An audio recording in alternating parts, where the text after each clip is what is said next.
I then talked to students in my analyzing class about this. And I had one session on theory where I had an image of a knight fighting a dragon and one screen capture from How to Tame Your Dragon.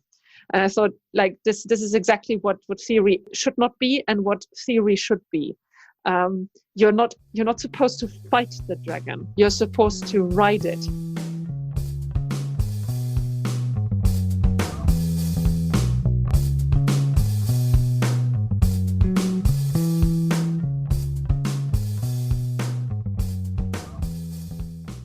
Welcome to the Unconditional Teaching podcast.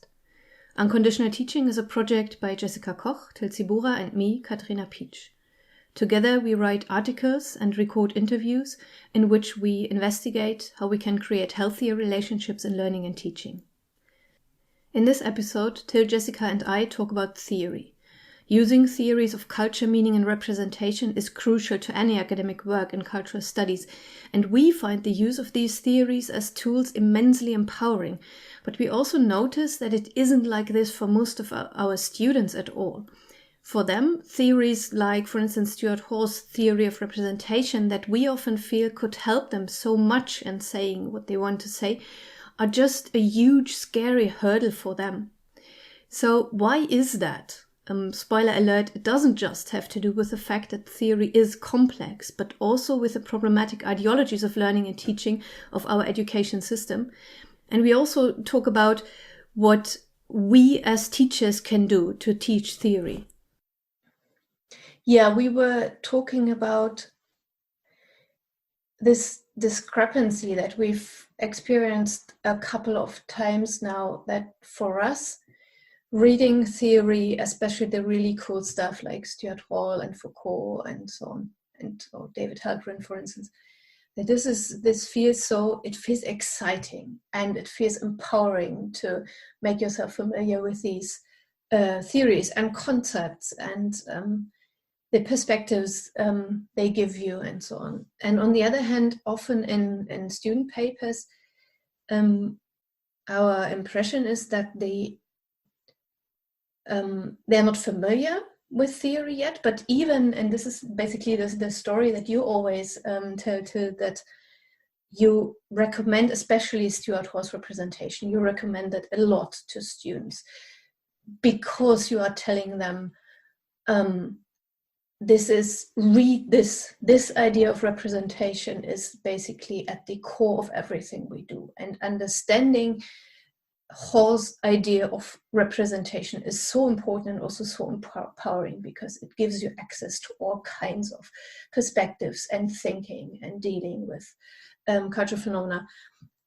And very often then students don't do it. They don't read the text. They don't use the text. And when we were talking about a student paper that I'm supervising right now, and I've written a response to this morning, I basically said to you, one of the most sad or tragic and frustrating things that I experience in teaching is this discrepancy between my own empowerment that I feel when I wield theory, and on the other hand, seeing that most students don't seem to know what this feels like. They don't seem to be able to do it. They don't seem to get, when they read theoretical texts, if they do, that this is not just a chore, that's something that an instructor asks them to do because this is about just acquiring knowledge, but that this is about so much more than just knowledge. It's about empowerment and about being able to use these theories as tools to make them your own. I have several thoughts, actually, specifically when it comes to Stuart Hall and the work of representation, because I do the very same thing. I recommend this to everybody who wants to write a paper in our field of study, to start with that. Even if they don't use it directly, it's such a fundamental understanding that is being presented there of what we're doing in a very accessible way, I find. But And I force my students to read it in social and culture studies. That's one of the first texts that we read. And when I did this the first time, I assumed, quite wrongly apparently, that they would immediately see why this text is cool.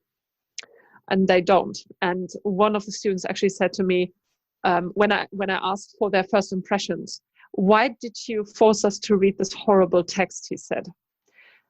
And I was like totally taken aback. I didn't understand. And he really found the experience horrible. And you know, if I look at the Stuart Hall text, this is the most accessible thing ever.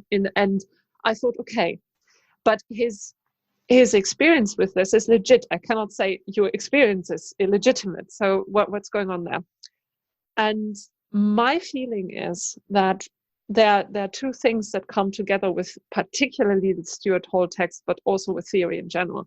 For the Stuart Hall text, when I first read the Stuart Hall text, The Work of Representation, I already knew about semiotics, and I was already familiar, like roughly familiar with what Foucault does. And I had a rough idea through the basics of my studies in back then what was the first few modules, which paradigm shifts had occurred. So when I read the Stuart Hall, The Work of Representation, this was a feeling of familiarity.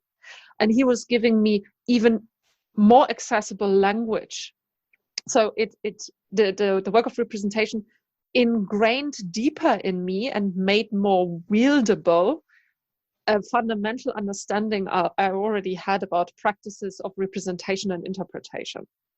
So that is the difference, I think, between how I got to know this text and how my students now get to know this text. Because when I introduced them to this text, there hasn't been much contact with theory yet.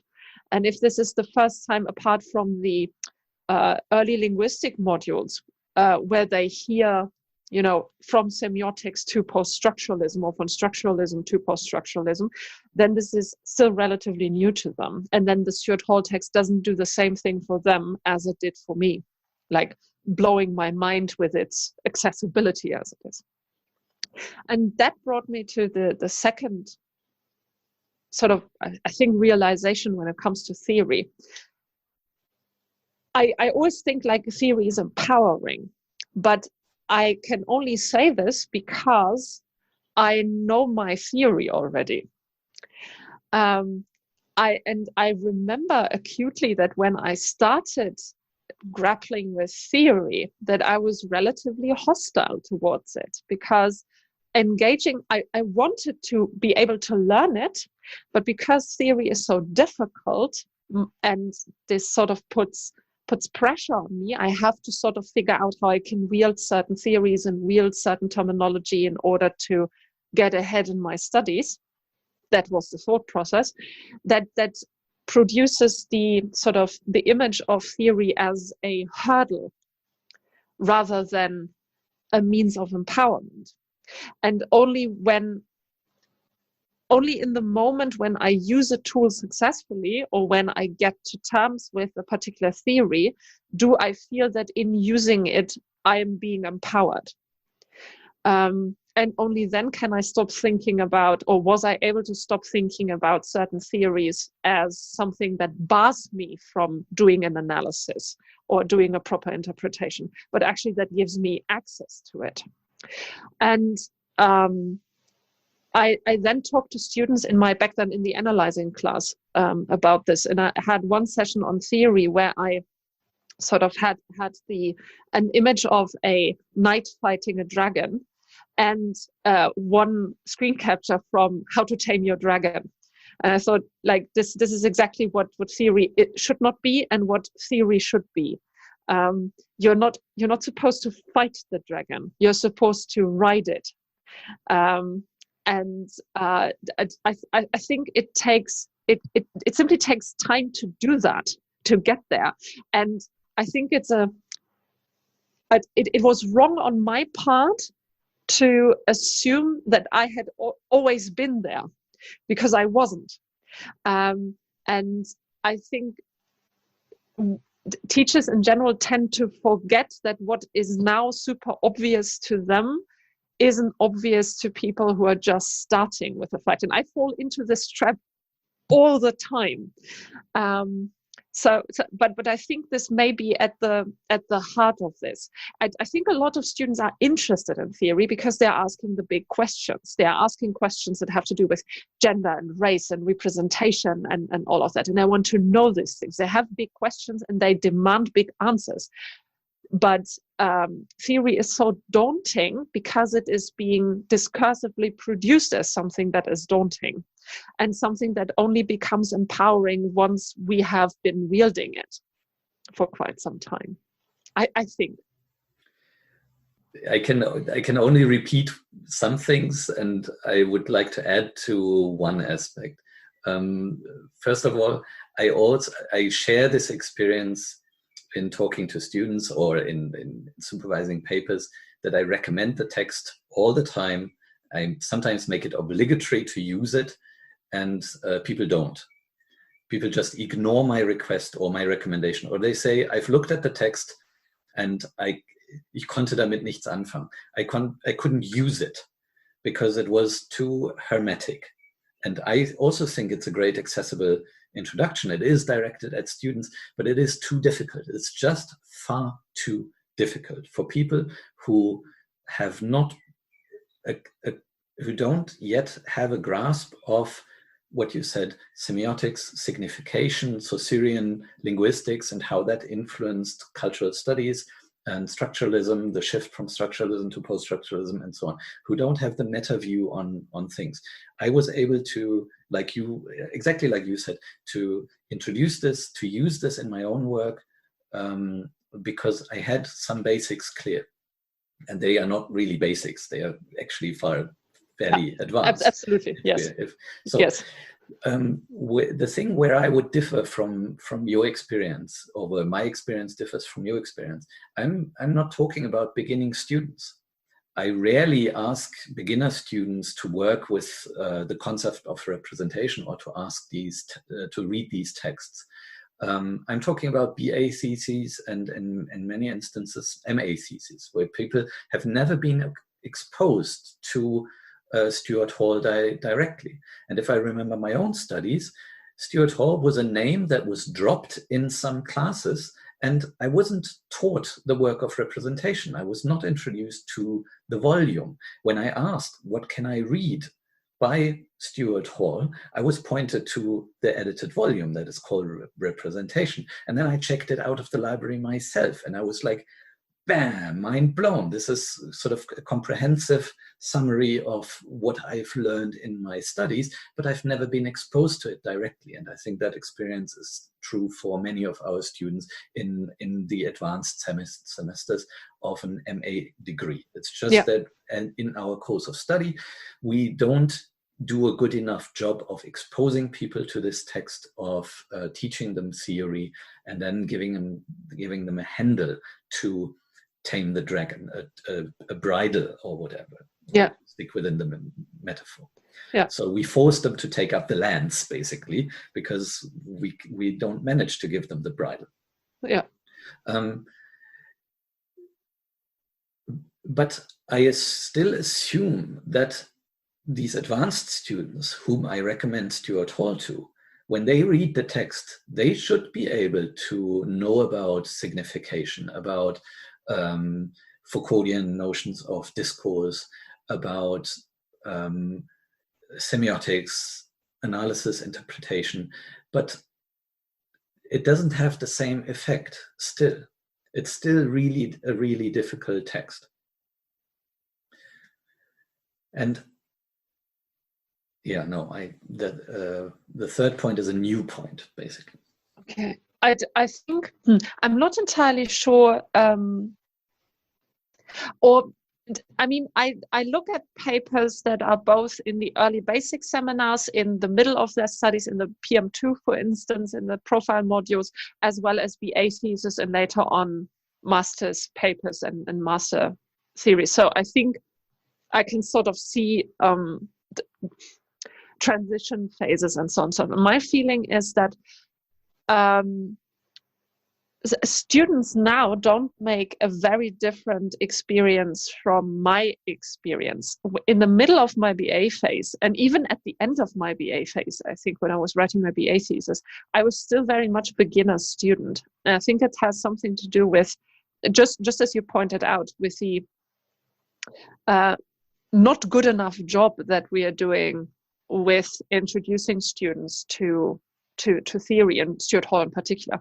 I think the feeling, at least that I'm getting from my students, and that I had myself in retrospect, is the feeling of I'm in a boat and I'm going to one island to the next. I'm now approaching with my boat in this academic sea.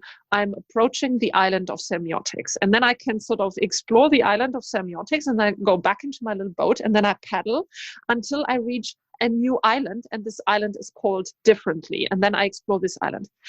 But only later on, when teachers and I myself made the effort to get an overview over all of these things, am I able to go into the airplane, as it were, and see all of these islands, where they're situated in this academic sea, and how they sort of connect with one another. And that's why I still think that in my very first semester, I had these overview, these survey lectures that made absolutely no sense when I was first sitting in them in my first and second and third semester. I thought, how am I ever going to use any of this? And only at the beginning of my master's was I able to look back at these lectures and go like, so it took me like, I don't know, 6, 7, 8 semesters until I was at that point where I was able to hop onto the plane and see the dots connect. And then I was able to sort of map out the network of theory. And for me, this simply means that I cannot expect from my students to do something in their bachelor's that I was only able to do once I was in my master's, or even later on. It simply means I must award them the same patience and the same time to explore that I was awarded, or that I took. I don't remember actually what it was, whether I was awarded the time, or whether I took the time, or whether it was a mixture of the two. But it simply happened at one point that I was far enough ahead, and I had digested enough material that connections could be made. And before that, it was just these islands that I had like a rough idea of the terrain, but I wasn't sure where they were exactly and how I could reach one via the other. And that may be my feeling. I don't think beginner students are just people in their first or second or third semester. I think beginner students is a longer period of time, a much, much longer period of time. I'm not even sure whether I'm out of that yet, but that's sort of the idea that I get. It's lifelong learning. Da da da da da da da.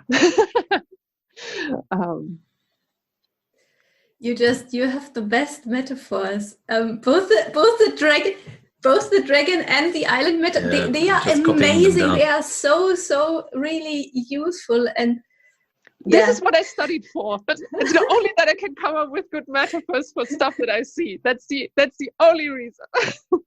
Well, I'm glad that you like them.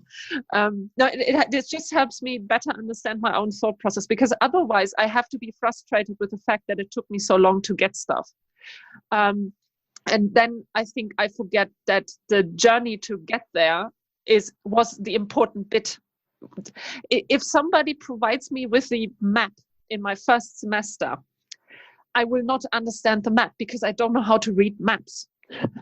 And when I explore this and make the map myself and then draw the connections later on, that is when I understand how the map works.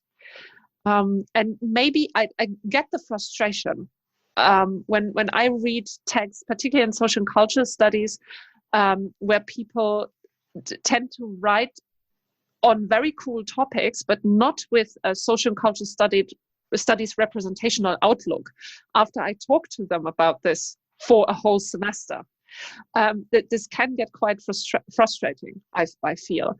But it's the moment, like this is what I learned from you, to let them do revisions in the profile modules, and once they're more advanced as well of their papers, because it is in the revisions that they often realize how important the stuff that they've been reading actually is, and what the next step is. So the process of this writing, not knowing what to do with the stuff that I'm recommending, and then through the process of writing and rewriting, learning how to do it the next time, and then taking a bit of this over into the next paper, and then falling into some pitfalls again and revising the paper, and then it's a cumulative process, I think. Yeah, absolutely.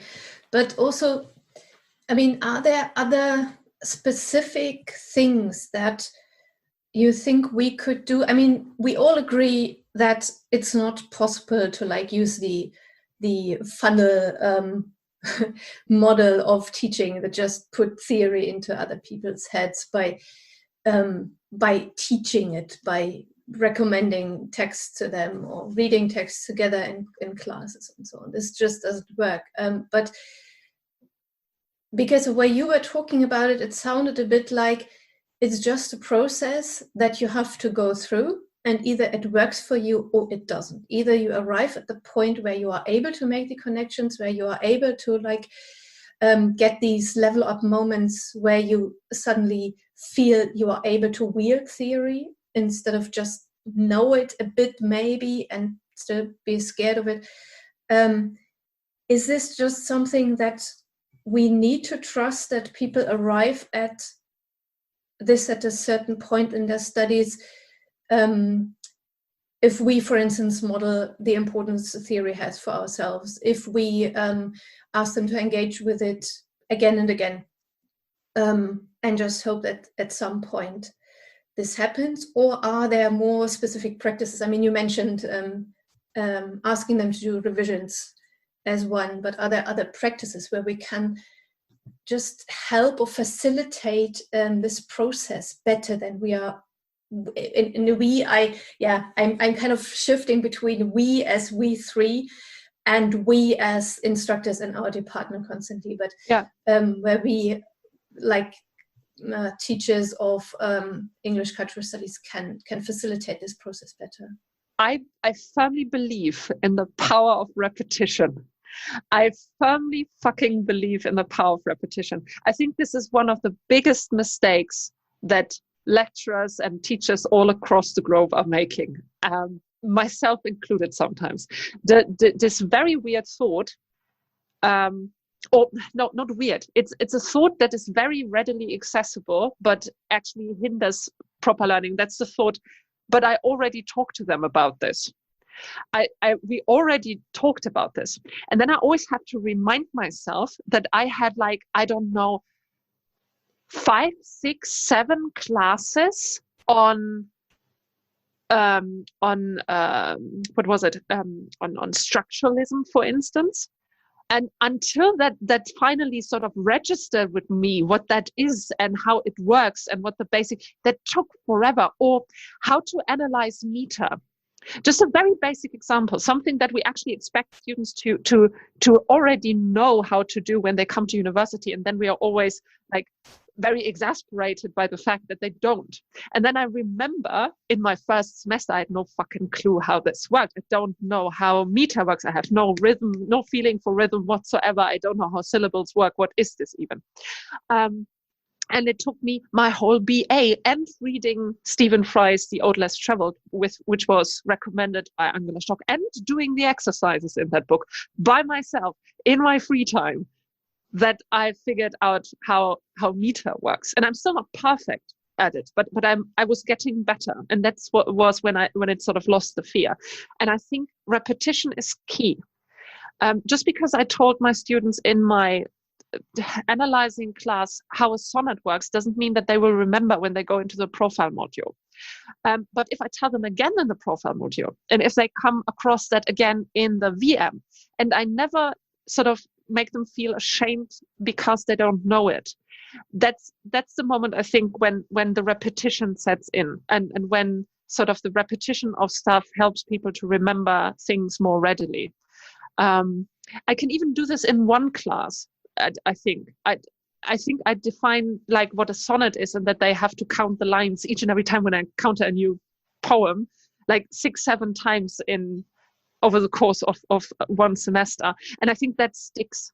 I firmly believe that in repetition there's power. And the more I repeat it, the better I can wield it myself. Just through teaching Foucault a lot, have I learned Foucault a lot. I only know Foucault so well now. I'm not an expert, but I know it so much by now because I've taught it so much, and because my students have let me know what they don't understand, which made me realize what I don't understand, and then we work together on it to understand it better. So I think if there's one thing I would like to cross out from my vocabulary, it's this thing, but I talked to them about this before. Because I think it's the wrong way of looking at it. But I don't have any other didactic tricks. I'm not a professional like teacher in that sense. None of us have been trained in that. Yeah. I mean, I think one of our mutual experiences, the three of us, is that to teach, you don't need a lot of didactics. You need a certain approach to academic questions, to research, and to humans, and to human beings in the process. Absolutely, to communication. And I think this is what I would add as a strategy to teach theory. I think the way to teach theory is not to teach theory, but to encourage students to pursue their own research interests within the discipline. And then to ask them, okay, how do you want to approach this question? How do you want to approach this problem? There are different ways. If you approach this from a feminist viewpoint, the answers and the methodologies and the techniques will look differently than if you focus race and use a post-colonial theoretical approach. And I hear that in the responses to my feedback that I give to student papers, that people who've worked with me for a long time and give me responses on my supervision, they often say, what I learned from you was to find ways to creatively answer hard questions. And what you do as a teacher is you encourage me to look for my own answers and to use theory as a tool, because and not as the dragon to fight, basically, and not as now I'm mixing the metaphors, but you get what I want to say, right? Yeah. What I communicate to them is that theory is not a god to be bowed to, but a genie to be let out of the bottle and to use for your own purposes. And the purpose depends on the questions you ask. And yes. So prioritizing those questions and encouraging students to genuinely, authentically state their research interests and then to pursue them and then reflect with them, okay, what went well, what didn't. This is the way to teach theory. And there are a lot of dead ends in the process. I mean, we've talked about this morning too. One of the things that come up again and again and again is that students who want to write cultural studies papers actually have a sociological approach. They always ask empirical questions. Well, how can I prove that advertisement really manipulates people? How can I prove that watching all these Disney princesses instills in little girls the notion that they should be a princess and should be rescued by Prince Charming? And I always ask, well, how many little girls do you want to ask about that to make an empirical statements? That's impossible. And who's funding that study? Who's funding that study? It's not how our discipline works. Instead, we simply assume that there are ways of meaning making that seep into society, and we call this discourse. And there's concepts and methods about that. People have written studies about that, and look at Stuart Hall, look at Foucault, and then you have the terminology to deal with the questions that you want to ask or that you want to answer in a genuinely cultural studies way. And then only when they have explored all these papers on media efficacy, on the effects of advertisement and so on, and they are discontent with the answers that those papers give them, can they change methodology, can they widen the horizon and see the map differently, see a different map. Yeah, I mean, you said the way to teach theory is not to teach theory, but to encourage students to explore their own research interests. I think that's the key here, because that's the hardest thing. Teaching theory is not very difficult if you're breaking it down, like just a mechanism of teaching theory. But to help students figure out, first of all, that their own research, that they can develop their own research interests, because a lot of them don't have any, because they were never encouraged to have any. Exactly. When they come here. Like in this culture of bowing to the expert opinion, that's sort of problematic. It's not that expert opinions don't matter, but that you too can be an expert. So that it's not an exclusive deal. Expertise is not something that is given by birth, right, or something like that, but it's something that you work towards. And develop while you're working towards it. So I think that's the hardest bit in teaching. That's why I think these first few semesters are so crucial, and why it's so difficult for a lot of us as teachers to teach in these first few modules, because it's it's so easy to teach the masters. I think it's so enjoyable to teach in the masters, because we can expect them to come into the masters and have such a plethora of tools at their disposal, and so many questions, and some confidence in the way they speak about their own ideas, and because they have gone through this process already. But I think it's so hard teaching in the first semester, second semester, third semester, fourth semester even, because the confidence is not there yet, and because they don't know yet how to ask questions. It's not even giving answers or doing research. They're perfectly fine to find books and articles on something, but they don't know what to do with it, because they've not learned what questions to ask, and how this connects to their own observations. When they're writing their first essays in the genres, authors, periods class, which used to be analyzing and interpreting, they start off by typing in they're writing on Richard III. They're punching in Richard III into Google, and then they start reading what other people have written about that. They don't start by reading Richard III, or even taking their own notes on Richard III. Taking stock of the observations they themselves make, because I think what's behind that is that the idea that my own observations have no merit.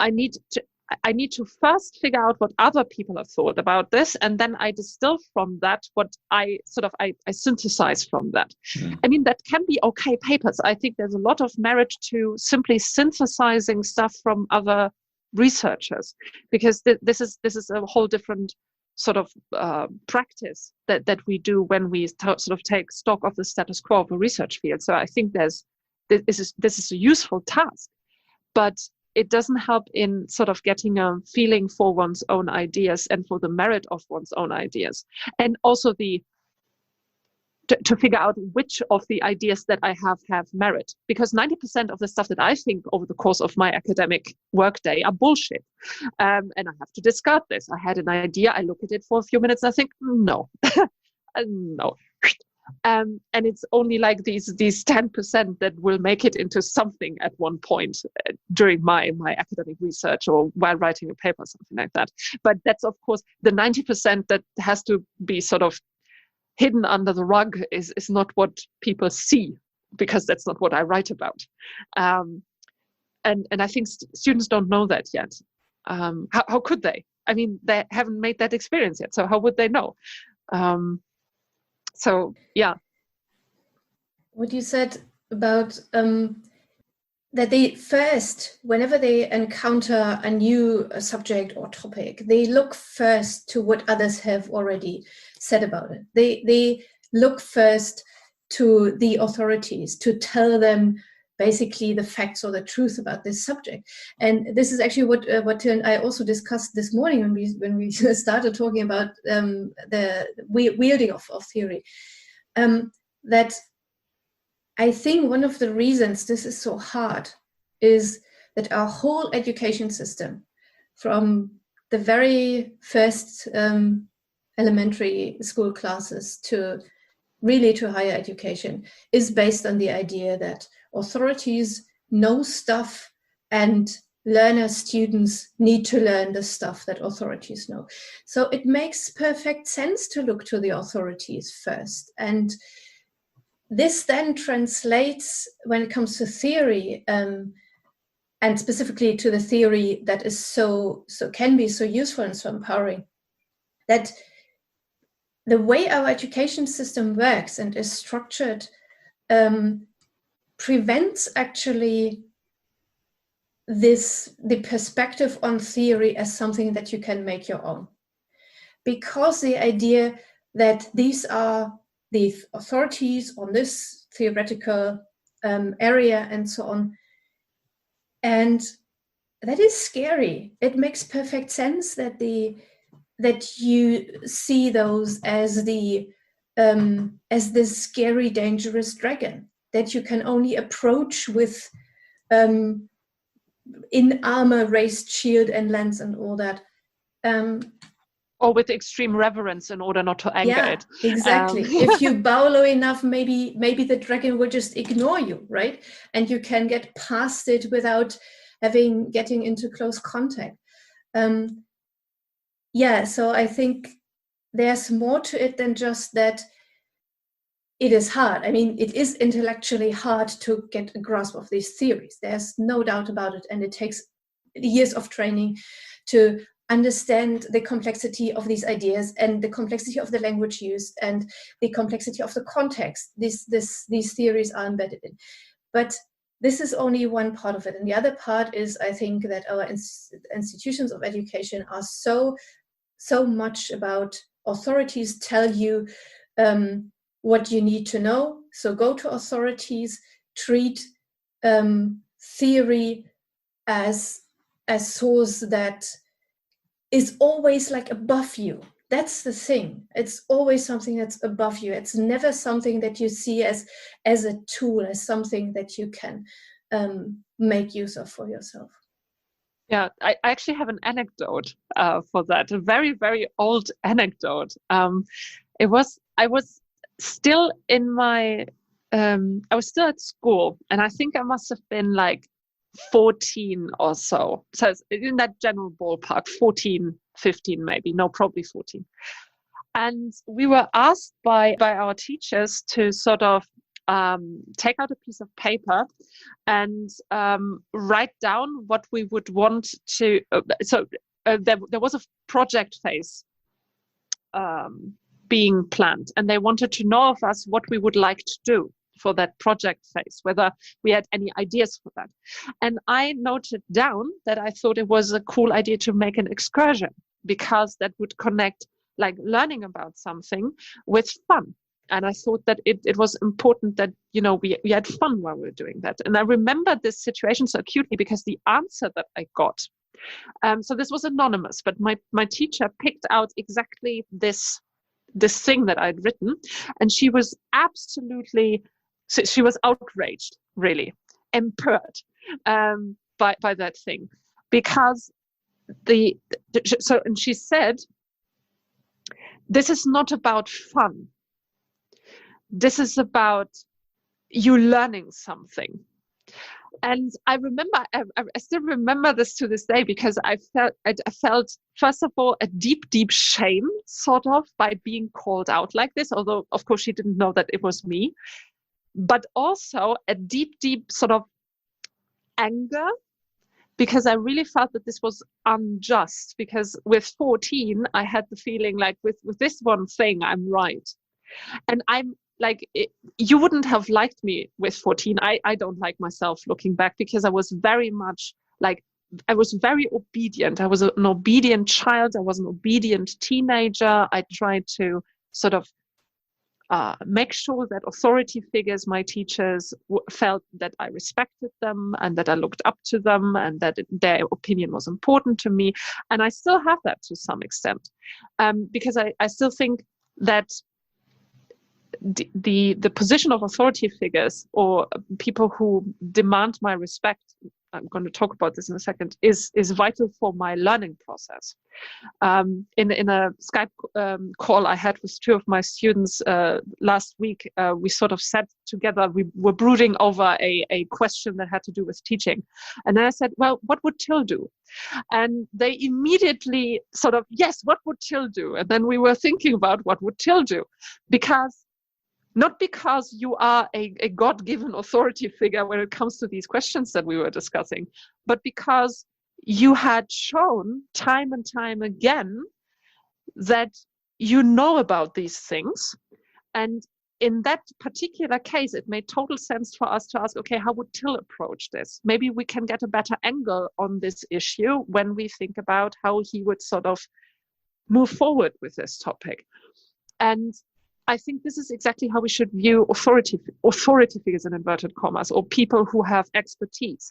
Like, if people show us time and time again that they have expertise in something and are willing to sort of expand on that or admit that they are wrong, I think that's one of the coolest things that I can do as an expert. Say, I never thought about this. Gee, this is a great idea. Forget what I said. Let's go with what you said. That's such a cool position to have, I think, as an expert in inverted commas on certain topics. That I think this is actually the way we should use the hierarchical structure of education to our advantage, because that's the moment when teaching theory or teaching in general becomes fun. And the moment that my teacher said to me, this is not about fun, this is about teaching, I fundamentally understood, I think, something that I can use now. I firmly believe that nobody ever learned less because they had fun while they were learning something. I remember nothing of certain subjects because I was terrified of the teacher, simply for the fact that I was terrified. Because the only thing I'm concerned with is protecting myself from embarrassment and from shame and from hurt. And that takes up all my intellectual and emotional energy, sometimes physical energy. And it's only when I sort of see that the expert I'm talking to, my teacher or the authority figure, I am sort of submitting in inverted commas to in order to learn something. I don't like all of these words. I have to figure out better vocabulary for that. But it's sort of when I put myself in the learner position, then I learn best when I trust this person, that we are talking about ideas together. And when we are talking about theory, it means that this person has a +1 knowledge when it comes to that. But that it's not bad of me to not have that knowledge yet. But our goal together is to explore this, to do a bit of guided exploration, like having a tour guide in the jungle, essentially. Yeah. And yeah. So I think fun, repetition, I mean, the power of performance also matters. I think both of you once told me that it's cool to be professional. There's a certain coolness to feeling professional. And I must say, I feel terribly professional and terribly cool when I sit down and I read and take notes on a theoretical paper. Just by look, this is what I'm engaging with. This is highly intellectual shit. And I'm sitting down, I'm taking notes and I'm so professional. Look how hard I'm adulting right now. Look at me reading Foucault. Look at me reading Foucault. I have the collector's edition. It's just that it's a cool feeling if you approach it like this, but it only works because I already know how to have fun with this, and that took me years. And I don't think any of us started off with theory. Awesome, let's do this. But we start off with theory because this is we have learned to approach this with a certain somberness that borders on funeral attitudes, and with sort of reverence that is still very much 19th century, I think. And I think we've long moved past that, but it's sometimes difficult for me at least, to shrug off this nimbus of somberness that apparently academia or education in general needs to have, because no fun allowed when you're learning, and just, be our funny performance selves and move in there and say, okay, cool, let's do this. I love it. Actually, another anecdote, because this is my yeah, I'm sorry, I'm really awake right now. You're such a Rampensau. This got me so excited right now. Yes, I know. I'm so sorry for this. I'm so sorry. You get your own podcast. Shit. My students were cool. They were really, really cool. I did a very silly thing in the Feminism 101 class where I said, okay, let's call out Judith Butler. And I said, okay, you're Judith Butler now, and I want to learn something from you. So let's try and sort of do a mediation exercise here, where you try to tell me as Judith Butler what I need to learn about performativity of gender. And I said, Judy, explain this to me, Judy. And the students were all laughing and then sort of doing the Judith Butler for me and going like, well, so Jessica, listen. And they were doing this, and they did this again in my reading Foucault class, where we sort of went, oh, Michelle, and taking a bit of the reverence out. And my students did so well, and just like say, okay, what does this dude want of me? What is going on here? And being relatively irreverent to the text as it was written, like complaining about, look, this is very convoluted here. So let's take the 2 or 3 sentences out of this that are actually like have a lot of content, and forget about all the examples for a moment, just to get to that. And it's something that my students did. It's something that I came up with on sort of out of the spur of the moment, just because I wanted to be funny, because I'm a Rampensau, I'm a comedian essentially, and they thought that's valuable. We're gonna use this. This is actually an approach, and I'm going like, okay, yeah, whatever sprinkles your donut, guys, it's fine by me.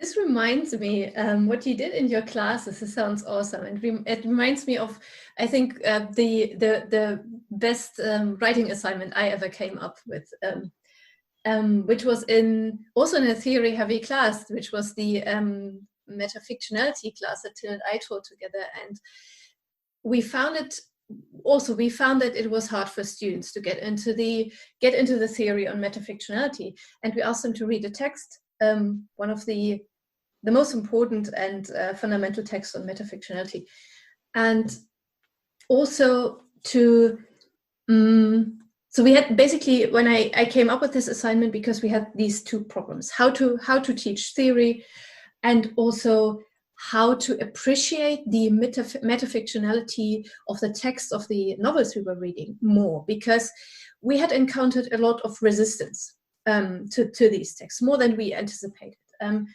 And so the assignment that we devised in the end was, we were asking them to first make yourselves aware of your critical, resistant position to this text we read, to this novel we read, and then imagine that you wrote like a letter to the editor, or personal email, or also to the author of the theoretical text, just complaining about that you didn't like the novel, and that you think metafictionality is all bullshit, and whatever rocks your boat, whatever your affective reaction was to the text and to all that. And then imagine her writing back to you, write this email, use the theoretical text written by the author, and write an email back to that response to your position, where she, who highlights and points out the merits of metafictional literary texts, where she responds to your resistance. And the texts they wrote based on that assignment, they were brilliant. That was the best grasp of theory in total in this class that I'd ever seen in any instance. I mean, you always have some students who just get it and who are very, very good at this. But all of these texts were so good. That was really amazing. And they really got it. So I think this is very similar to what you did. It was a change in perspective. And it was asking them directly, okay, here now, you play the expert. And this changes so much. It really allows them to occupy this position, do it in a playful way, because of course the assignment also was designed in a way that it was playful. It was about writing an email, responding to a more or less very emotional and not very academic reaction, which also allowed them to write this email not very academically. I mean, the theoretical part was very, very advanced.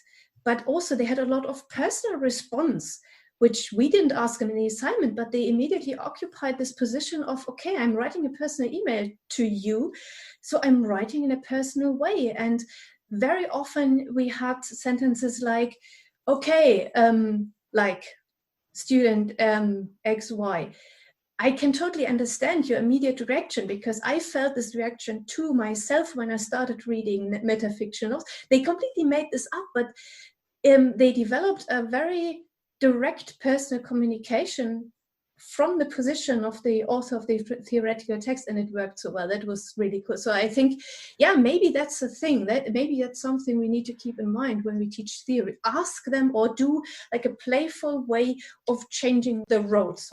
Yeah, I think that's an ingenious task. I actually have to steal this. I think this is a really, really ingenious, because I think something else that might be happening, I'm not entirely sure, but one of the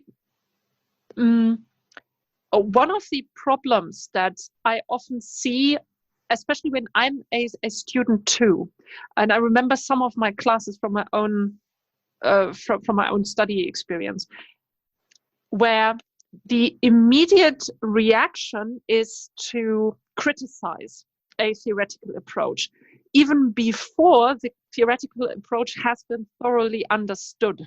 Just like the immediate, it's tearing apart. Either we are trying to not engage with it at all and be silent because we are afraid of theory, or we tear it apart because this is how we deal with being afraid of something or feeling uncomfortable with something.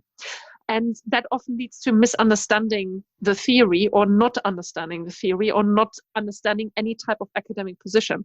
And by saying, okay, we're doing two things now. First of all, you get to write down your emotional and first sort of gut reaction to a theory, complaining about it, tearing it apart, ripping it a new one. And then you occupy the position of the expert responding to this. And if I take this seriously as a student, and most students will, then they have to go back to the text and see what is actually the position of the philosopher or the academic researcher that is writing here. And I think this will sort of help students to get over this first reluctance to deal with theory, or the reluctance to engage with theory until they know where this is coming from. Another idea that I just had when you were talking was to, because like writing an email, this is what we are doing each day. So it's a format that's very accessible to us, to every one of us. And I think using different types of formats to express academic ideas might also be helpful, or pointing out immediate examples of application that they themselves have. I mean, for me, the go-to thing is the meme at the moment, because that's what I think works. Most people will have seen like internet memes, left, right, and center, everywhere, a common means of expression. And memes are full of ideology. and full of reproductions of power relationships. And some of them are cool and some of them are absolutely terrible. And to use that as an example, look, you all know this meme. Let's tear this apart. Let's use representational theory. Let's use Stuart Hall and sort of see how this operates. And then I tell them, this is the same thing that you can do to propaganda posters from the First World War. And then sort of stuff makes sense. Like showing them something that they already know, and then you move, or like what we both use in analyzing and interpreting the disaster girl meme, which shows how narrative comes into being, because we constantly analyze and interpret, and we cannot not interpret, because then the world won't make sense for us, and that means we can't function and operate as human beings. And just show them, look, this is how this works. We are all analyzing and interpreting all the freaking time. This is how representation works. And then I think students will be much more willing to see, okay, this is something I can use. This is something I can apply. This is something that's not like it's sort of an intellectual exercise for old gentlemen with white beards who mostly live in their offices. But this is something that has immediate use for me in my everyday environment. I needed Angela Stock, our colleague, to get me to that point during my BA. There was, I don't remember what it was like content-wise, but I remember vividly sitting in a lecture hall and she was talking. I was going like, everything is text. Everything can be interpreted. The world is a text. I have the tools. Mwahaha. This was such an empowering feeling, and I was like, I was just like super young back then, and this was just like a mind-blowing experience. I still get sort of goosebumps when I think about it because I'm so excited. I get goosebumps when you reenact it. Yes. Performance Jessica did it again. Yeah, it's but I think we have the right approach. I think you said that it's a certain approach to speaking with humans and to sort of build relationships with other human beings, and I think that's exactly it. The moment I pretend that theory has nothing to do with me as a human being is the moment that I lose everybody else in the room. It has to do with hierarchies, right? Deconstructing hierarchies, not venerating the masters, but making yourself accessible as an expert, making students think of themselves as experts, looking at Michel Foucault as a colleague who sometimes has the right ideas and sometimes produces drivel, like we all do. Exactly.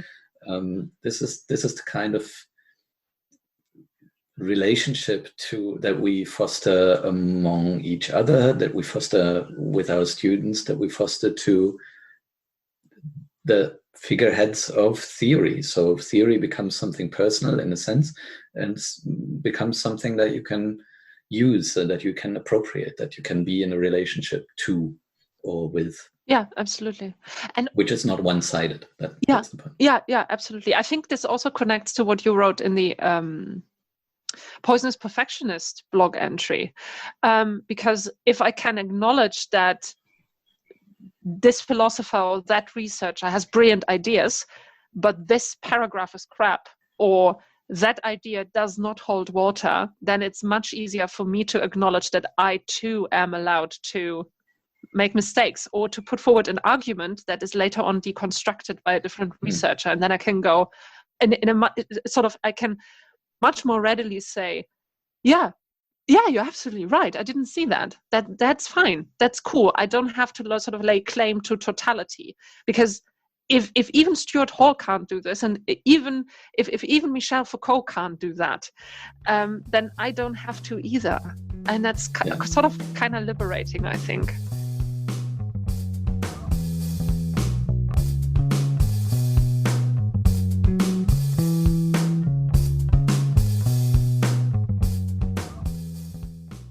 Thanks for listening.